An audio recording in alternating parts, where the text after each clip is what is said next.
All right, ladies and gentlemen, welcome back to the channel. It's another beautiful, hot, sunny afternoon here in Southwest Florida, and we're talking Tampa Bay Buccaneers, Baker Mayfield. This is a team that flies under the radar. They flew under the radar last season. They made the playoffs. They won the division, and nobody really seemed to talk about them. Even after their win against Philadelphia, nobody seemed to talk about them.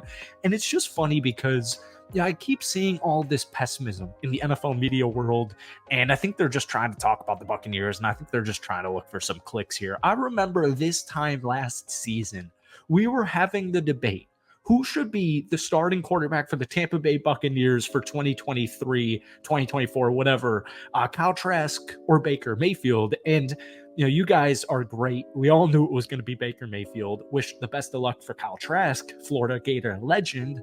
But Baker Mayfield's the truth. He's a misfit. He always has been. He always will be. And he's got a chip on his shoulder. And that's what you got to love about Baker and this Tampa Bay Buccaneer squad. So before we get any further into today's video, if you guys enjoy it, be sure to hit that like button, hit that sub button for daily NFL content, along with daily Buccaneers videos. If you try and get this video to 100 likes, that would mean the absolute world to me. So I'm entering his second year with Tampa Bay. Quarterback Baker Mayfield said he's looking to be more in command and be himself even more. He said this: obviously last year was a lot of trying to learn the system on the fly, get to know teammates as well, balancing that performance versus getting to know everybody and trying to be a leader, Mayfield said after OTAs wrapped up.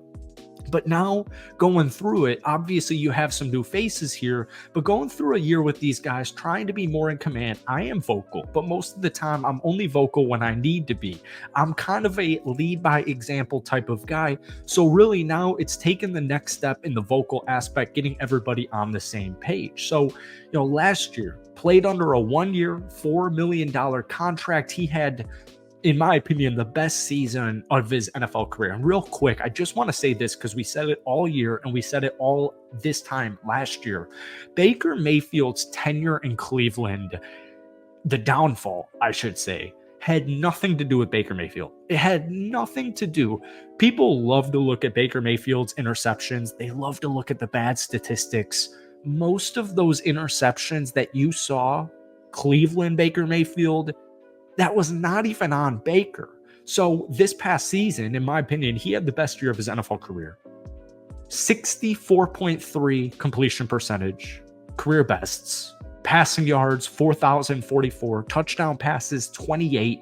He led you to an NFC South title, a postseason win over the Philadelphia Eagles, and he produced 2 of the 4 highest passing yard totals in Bucs postseason history in the 2 playoff games, with 349 passing yards and 337 passing yards. So we heard this quote: it's the same Baker. It's just him and Liam Cohen getting on the same page, him and Thad Lewis getting on the same page and embracing the offense that is getting installed and checking to the right pace. Todd Bowles said, the drive and the vigor is always there, but the maturity of how he's handling the situation right now, learning a new offense, has been great. It's the new offense, but it's very similar. Baker Mayfield has familiarity with his brief stint with the Los Angeles Rams. He also has essentially the same skill position talent around him as a year ago. Now, I will just say, I know Chris Godwin's an impending free agent. I've been seeing him in a lot of trade rumors, specifically recently with Pittsburgh.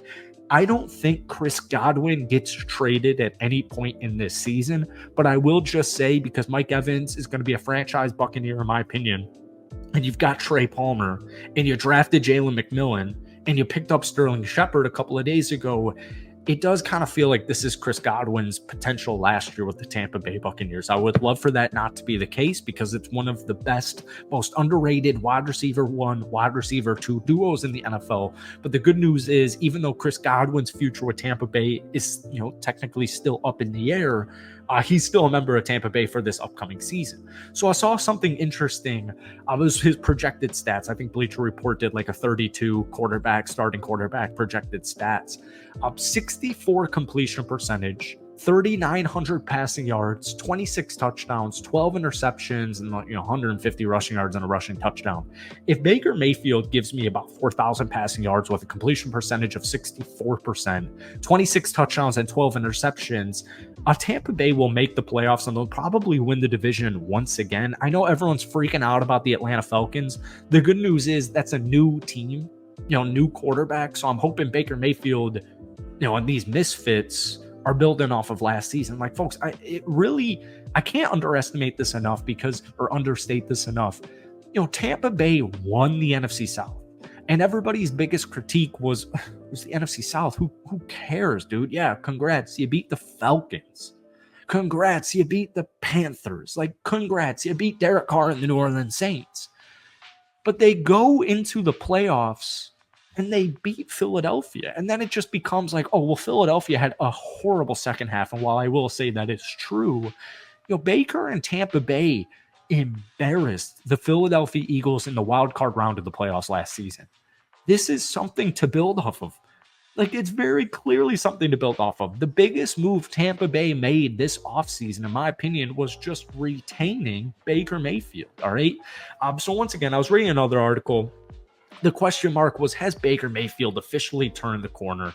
Mayfield was one of the best stories in the NFL last season as he revived his career in Tampa Bay. However, the 7-year veteran has gone through waves throughout his career, struggling with consistency from season to season, as he will be without ex-offensive coordinator Dave Canales this fall. Specifically, one area of improvement for the quarterback this season is pushing the ball downfield, which appears to be still an issue during OTAs. Per Bucks Game Day River Wells, here's the quote: Mayfield missed 2 of what one would call a deep ball, Wells wrote on Tuesday. One intended for Trey Palmer towards the right side of the field on 11-11s, and one intended for Mike Evans on the left side of the ball. So, Tampa, specifically Baker Mayfield and OTAs. OTAs are wrapped up. We begin mandatory minicamp tomorrow, actually. So stay tuned for more daily Buccaneers content all throughout this upcoming week. I'm not worried about Baker Mayfield's statistics in 11-on-11s. Maybe if we were talking about Jaden Daniels or one of these intriguing rookies or a new starter, maybe I would look into some OTAs and just kind of see how things are going. But with a playoff team, the divisional winner, Baker Mayfield can miss some throws on deep balls and OTAs. That's not reason for concern, in my opinion. Now, one quick note, the running game needs to improve, and I know Liam Cohen knows this, the new OC. Rachaad White's a freaking stud, dude. The dude's a stud. Tampa Bay last season, again, was technically the worst rushing group in the NFL. They averaged only 88.8 yards per game running the football.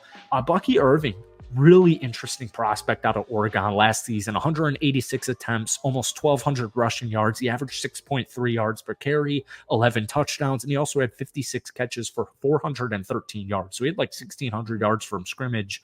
Keep an eye on Rachaad White and Bucky Irving, because if you want to make a deep postseason run, if you want to win your title, the run game needs to drastically improve. So we'll talk about the defense in another video, but thank you guys for watching. Hit that like button, hit that sub button for daily Buccaneers content. Guys, let me know. Give me a projected win-loss ratio or win-loss total on paper for this Buccaneers team next season down below. Peace.